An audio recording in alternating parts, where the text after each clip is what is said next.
በፊት ሰዎች ከህይወታችን ሲወጡ እንደ ነጌጥ ሲርቁን ደግሞ እንፈራ ነበር።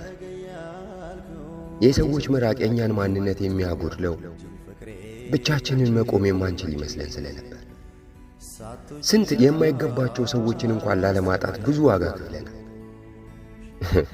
ነገር ግን ህይወት በራሷ ጊዜ በብዙ ውጣ ውረዶች ውስጥ አሳልፋ የራሳችንን ጥንካሬ እንድናውቅ ስታደርገን ትልቁን እውነት ተረዳን።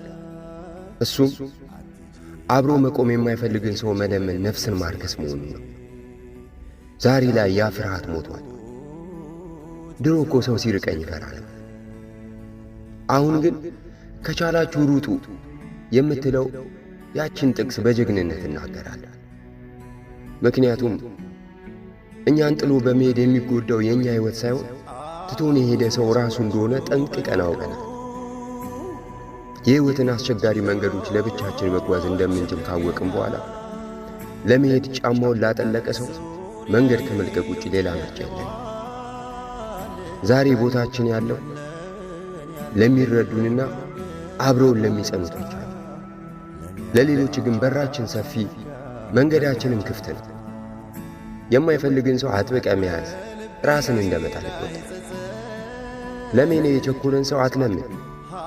ይልቁንም ከቻልክ ሩጥ ብለህ መንገድ ክፈትለት። እውነተኛው ያንተ ሰው በሩ ክፍት ቢሆን እንኳን አይሄድም።